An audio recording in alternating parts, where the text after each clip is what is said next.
ગુજરાત સરકાર દ્વારા મિશન ગંગા હેઠળ ભ્રષ્ટાચાર આચરતા અધિકારીઓને ફરજિયાત નિવૃત્ત કરતા હોવાના દાવા કરવામાં આવી રહ્યા છે.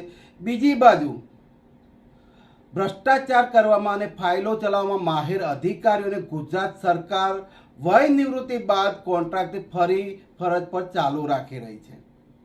તાજેતરમાં આરોગ્ય અને પરિવાર કલ્યાણ વિભાગના અધિક સચિવ દિનેશભાઈ પરમાર એસીબીના છટકામાં લાંચ લેતા રંગે હાથે પકડાઈ ગયા છે.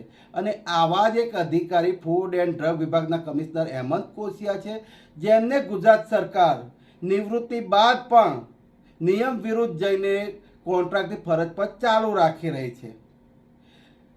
ફૂડ એન્ડ ડ્રગ વિભાગના કમિશનર હેમંત કોશિયાના કાર્યકાળમાં ગુજરાતની તમામ ફૂડ એન્ડ ડ્રગ વિભાગની કચેરી ભ્રષ્ટાચારનો અડ્ડો બની ગઈ છે.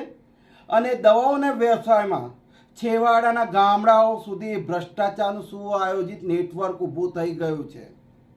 અને આ ભ્રષ્ટાચારના પ્રતાપે અત્યારે ગુજરાતમાં 18,000 કરતાં પણ વધુ મેડિકલ સ્ટોર્સ ફાર્માસિસ્ટના માત્ર ભાડાના લાયસન્સ પર ગેરકાયદેસર ચાલી રહ્યા છે અને જનતાના આરોગ્ય સાથે નુકસાન કરી રહ્યા છે. અને આ 18,000 મેડિકલ સ્ટોરમાંથી 1170 મેડિકલ સ્ટોર્સ એવા છે કે જેમાં રજિસ્ટર્ડ ફાર્માસિસ્ટ છેલ્લા 1 વર્ષથી નથી.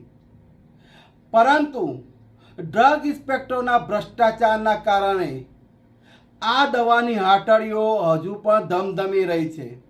નિયમ પ્રમાણે મેડિકલ સ્ટોરમાં રજિસ્ટર્ડ ફાર્માસિસ્ટ હોવો જોઈએ, અને જો રજિસ્ટર્ડ ફાર્માસિસ્ટ ના હોય તો મેડિકલ સ્ટોર્સ અને કરિયાણાની દુકાનમાં કોઈ ફરક રહેતો નથી.